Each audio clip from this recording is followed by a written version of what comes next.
বলিউড অভিনেত্রী জাহ্নবী কাপুর কিশোর বয়সে ভীতিকর এক অভিজ্ঞতার মধ্যে দিয়ে গিয়েছেন। মাত্র 15 বছর বয়সে পর্নো সাইটে নিজের আপত্তিকর ছবি দেখতে পান।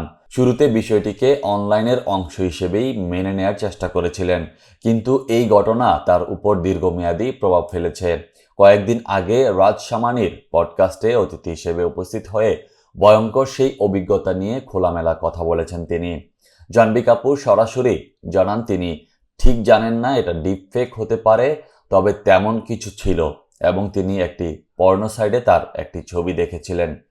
ঘটনাটি জাহ্নবীর স্কুলের আইটি ক্লাসে ঘটেছিল। তার ভাষ্যমতে তাদের স্কুলে আইটি ক্লাস ছিল, ছেলেরা মজা করার জন্য এইসব সাইডে যেত এবং সেখানে তার ছবিও ছিল।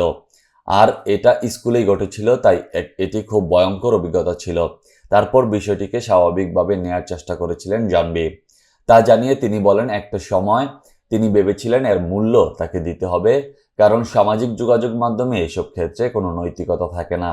এখন জাহ্নবীর দৃষ্টিভঙ্গি বদলেছে, তবে কৃত্রিম বুদ্ধিমত্তা দিয়ে তৈরি এই ধরনের ছবি এখনও তাকে প্রভাবিত করে। জাহ্নবী কাপুর জানান, এটি নিয়ে তিনি শান্তিতে নেই। তার এমন কিছু ছবি বাইরে ঘুরছে, এমনকি অফিসিয়াল সংবাদ মাধ্যমেও শেয়ার করা হচ্ছে, যেগুলো পুরোপুরি কৃত্রিম বুদ্ধিমত্তা বা এআই দিয়ে বানানো। তিনি কখনো এ ধরনের পোশাক পরেননি বা ওইভাবে ছবি তোলেননি। এসব ছবি জাহ্নবীর উপরে কিভাবে প্রভাব ফেলছে তা ব্যাখ্যা করে তিনি বলেন, এসব এমনভাবে ছড়িয়ে দেয়া হয় যেন এগুলো তিনি প্রকাশ করেছেন। এতে নির্দিষ্ট একটি ধারণা তৈরি হয়। আগামীকাল যদি কোনো পরিচালককে তিনি বলেন যে তিনি কিছু পোশাক পরতে স্বাচ্ছন্দ্য বোধ করেন না, তখন কেউ ওই ছবিগুলো দেখিয়ে বলতে পারে তিনি তো আগে এটা করেছেন। তারা না বললেও এটা মনে প্রশ্ন জাগাবে।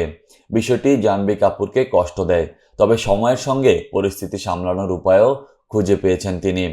তিনি আরও বলেন, তার মনে হয় না অভিযোগ করার মতো খুব শক্তিশালী কণ্ঠ তার আছে। একটি মানসিকতা আছে যে তার জীবনে এত কিছু আছে, তাই একটু সহ্য করা উচিত এবং অভিযোগ করা উচিত নয়। তাই তিনি মনে করেন না তার কণ্ঠের তেমন কোনো বিশ্বাসযোগ্যতা আছে। তার বিরুদ্ধে কথা বললে প্রতিক্রিয়া আসবে, আর সেটা হয়তো মূল সমস্যাটাকেই আড়াল করে দেবে।